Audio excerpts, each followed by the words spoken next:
అలానే మిసేసరావు అమెరికా అధ్యక్షుడు ట్రంప్ మెడ మీద బర్త్రఫ్ కత్తి వేలాడుతూ ఉంది.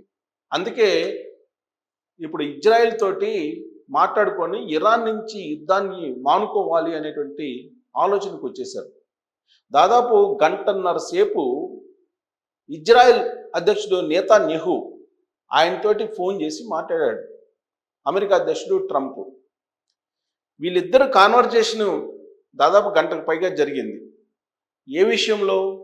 ఇరాన్ మీద యుద్ధం ఆపేద్దాము, చర్చలకి వెళ్దాము, యుద్ధాన్ని విరమిద్దాము అని చెప్పి ట్రంప్ అంటూ ఉన్నారు. నెతన్యాహు ఏమంటున్నారు?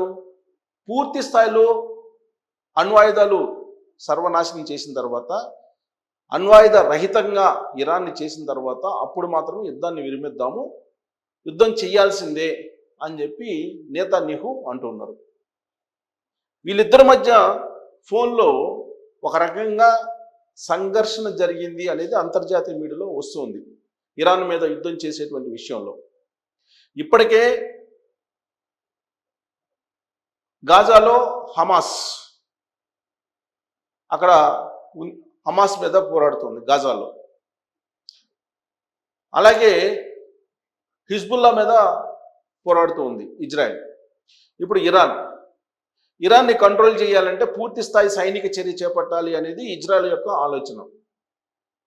కానీ అమెరికా ప్రజలు కానీ అమెరికాలో ఉండేటువంటి డెమోక్రటిక్ పార్టీకి సంబంధించినటువంటి నాయకులు కానీ ఇజ్రాయెల్కి రక్షణపరమైనటువంటి సహాయం కానీ ఆర్థికపరమైన సహాయం కానీ అందించడానికి ఇష్టం లేదు. ఇప్పటికే $500 బిలియన్ విలువైనటువంటి ఆయుధాలు సరఫరా చేశారు, అలాగే ఆర్థికపరంగా సహాయం చేశాము.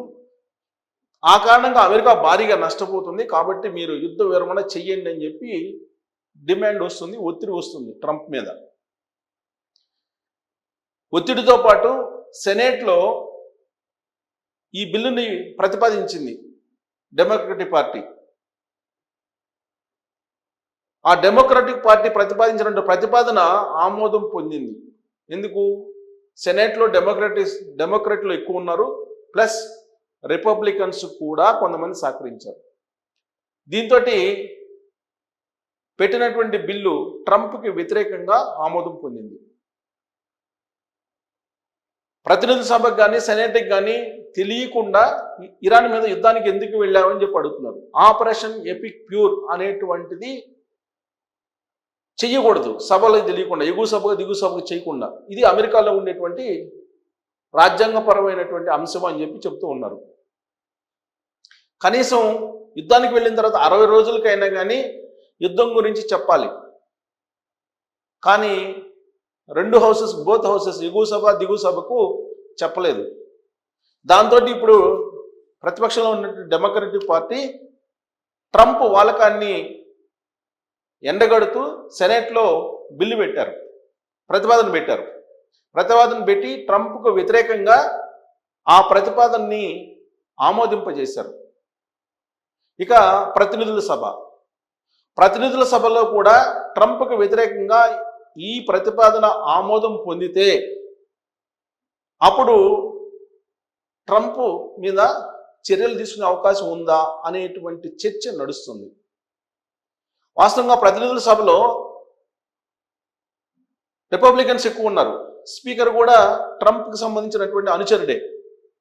కాబట్టి ఇప్పటి వరకు ఎలాంటి బిల్స్ పెట్టినా కానీ అడ్డు లేకుండా పాస్ అవుతూ వస్తూ ఉన్నాయి. కానీ ఈ బిల్లు విషయంలో కొంచెం అటు ఇటు అయినా కానీ ప్రతినిధుల సభలో కూడా ట్రంప్కు వ్యతిరేకంగా పెట్టినటువంటి తీర్మానం ఆమోదం పొందే అవకాశం ఉంది. అప్పుడు ట్రంప్ ఇరుకున పడతారు.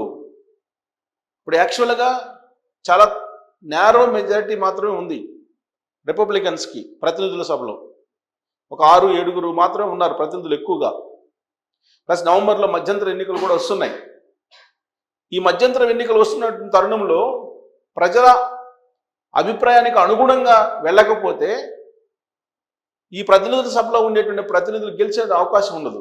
అందుకే రిపబ్లికన్స్ కూడా ప్రతినిధుల సభలో ట్రంప్కు వ్యతిరేకంగా ఓటేసే అవకాశం ఉంది. సెనేట్లో ఏ విధంగా అయితే ట్రంప్కు వ్యతిరేకంగా ప్రతిపాదన ఆమోదం పొందిందో అదే తరహాలో ప్రతినిధుల సభలో కూడా ఆమోదం పొందుతుంది అనేటువంటి నమ్మకంతో డెమోక్రాట్స్ ఉన్నారు.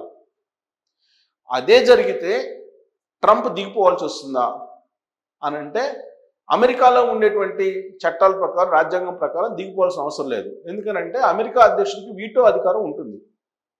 ఈ వీటో అధికారంతో ఆయన కంటిన్యూ కావచ్చు. అటు దిగువ సభ ఇటు ఎగువ సభ రెండు ఆయనకు వ్యతిరేకంగా ప్రతిపాదనని ఆమోదించినప్పటికీ కూడా ఆయన తీసుకున్నటువంటి నిర్ణయం మీద వీటో అధికారంతో వాటిని కొట్టేయచ్చు. కాబట్టి ఆయన కంటిన్యూ అవుతారు అమెరికా అధ్యక్షుడిగా.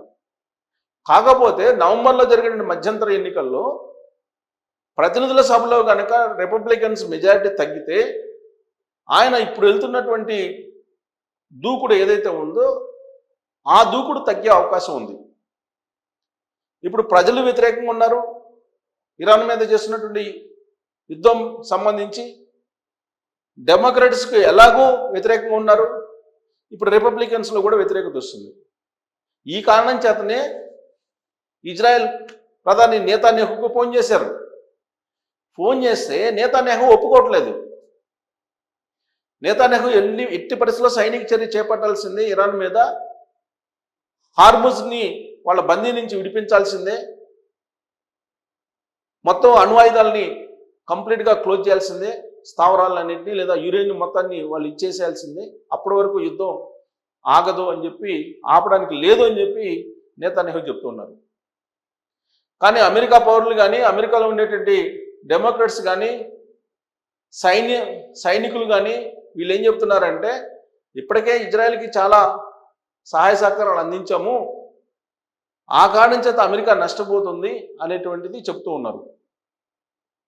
అందుకే ఆయన మీద వ్యతిరేకంగా ప్రతినిధుల సభలో తీర్మానం ఆమోదం పొందే అవకాశం ఉందని చెప్పి అంటున్నారు. అది ఆమోదం పొందితే మరింత హీట్ ఎక్కే అవకాశం ఉంది అమెరికా రాజకీయం. ఇదంతా ఒక ఎత్తు అయితే, ఈ యుద్ధాన్ని అడ్డుపెట్టుకొని ఇన్సైడర్ ట్రేడింగ్ చేశారు స్టాక్ మార్కెట్లో ట్రంప్ అనుచరులు, ట్రంప్కు సంబంధించిన బంధువులు, బినామీ పేర్లతో ఉన్నటువంటి వాళ్ళు అనేది ఇప్పుడు వాల్ స్ట్రీట్ పత్రికలో, న్యూయార్క్ టైమ్స్లో కానీ అమెరికాలో ఉండేటువంటి ప్రముఖ పత్రికల్లో వస్తున్నటువంటి న్యూస్. ఆయన ఆయిల్ రంగానికి సంబంధించిన కంపెనీల్లో భారీగా పెట్టుబడులు పెట్టించారు అనేది ప్రధానమైనటువంటి ఆరోపణ.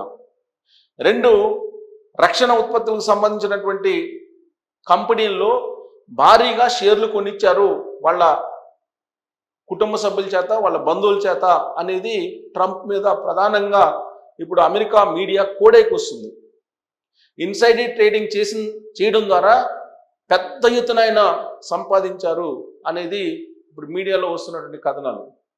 ఇలా అన్ని రకాలుగా ట్రంప్ చుట్టుముడుతూ ఉన్నాయి వివాదాలు. ఎప్స్టీన్ వివాదం ఉంది. యుద్ధం రాగానే ఎప్స్టీన్ వివాదం వెనక్కి ఇప్పుడు ఇన్సైడర్ ట్రేడింగ్ అనేటువంటిది ఆయన మీద ప్రధానమైనటువంటి అభియోగం వస్తుంది. దాంతోపాటు ఎగువ దిగువ సభల్లో ఆయనకు వ్యతిరేకంగా తీర్మానాలు చేసి ఆమోదింపజేసే పరిస్థితి ఉంది. అందుకే నేతాన్యాహుకు ఫోన్ చేసి ఎట్టి పరిస్థితుల్లో ఈ యుద్ధాన్ని ఆపేద్దాం, శాంతి చర్చలకు వెళ్దాం, ఇరాన్ కూడా శాంతి చర్చలకు అంగీకారం తెలపడానికి దగ్గరగా ఉంది, ఈ విషయాన్ని మీడియేట్ చేస్తున్నటువంటి కంట్రీస్ చెప్పాయి అని చెప్పి ట్రంప్ చెప్తున్నారు. మీడియేట్ చేసినటువంటి ఏమేం దేశాలంటే బెహ్రెన్, ఖతర్, యుఏఈ, వీటిని లిస్టు చెప్తూ ఉన్నారు. అందుకే సైనిక చర్యకు వెళ్ళి కూడా చివరి నిమిషంలో ట్రంప్ వెనక్కి వచ్చాడు. ఇరాన్ వ్యూహం ఏంటి అనేది తెలుసుకోలేకపోతుంది, ఇజ్రాయెల్ తెలుసుకోలేకపోతుంది, అమెరికా కూడా తెలుసుకోలేకపోతుంది.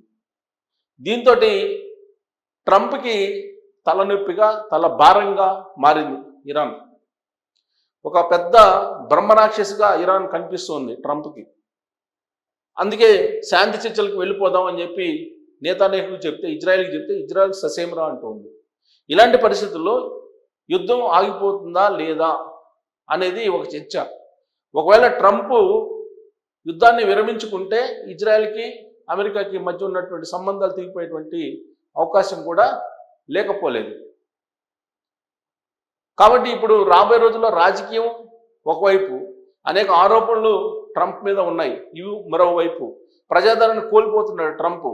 ఇవన్నీ వెరసి ఆయన్ని బర్తరఫ్ చేసేటువంటి పరిస్థితి వస్తుందా నవంబర్ మధ్యంతర ఎన్నికలు అయిపోయిన తర్వాత అనేటువంటి ఒక చర్చ చాలా బలంగా నడుస్తూ ఉంది. మరి ఆ దిశగా అడుగులు పడతాయా అమెరికా రాజ్యాంగం ప్రకారం అని అంటే ప్రస్తుతానికైతే లేదు. ఆయనకు వీటో అధికారం ఉంది కాబట్టి ప్రస్తుతానికి లేదు. మధ్యంతర ఎన్నికలు జరిగి ప్రతినిధుల సభలో కనుక డెమోక్రాట్స్ మెజారిటీ గెలిస్తే అప్పుడు ట్రంప్కి సినిమా ఉంది. అప్పటిదాకా ఇలానే దూకుడికి వెళ్తుంటారు. ఇప్పుడు ఇరాన్ విషయంలో ఏం చేయాలనో తెలియనటువంటి తికమకలో ఉన్నటువంటి ట్రంప్ క్యూబా వైపు చూస్తున్నాడు. మళ్ళీ ఇప్పుడు క్యూబాతోటి యుద్ధం చేసి వెనిజువేలా మాదిరిగా క్యూబాని ఆక్రమించుకోవాలి, క్యూబాని తన ఆధీనంలో తీసుకోవాలనే ప్రయత్నం చేస్తున్నారు. ఇలాంటి ప్రయత్నాలు అతను బిజినెస్ మ్యాన్ కాబట్టి బిజినెస్ యాంగిల్లోనే చూస్తున్నాడా, లేదంటే యుద్ధాల కారణంగా భారీగా అమెరికాకి లాభాలు వస్తాయి, ప్రస్తుతం అమెరికా ఆల్రెడీ కూరుకుపోయింది సంక్షోభంలో, దాని నుంచి బయటికి తీసుకురావడానికి యుద్ధాలే మార్గం అని చెప్పి ఆయన ముందుకెళ్తున్నారా? దీని మీద మీరు కామెంట్ చేసి థ్యాంక్ యూ.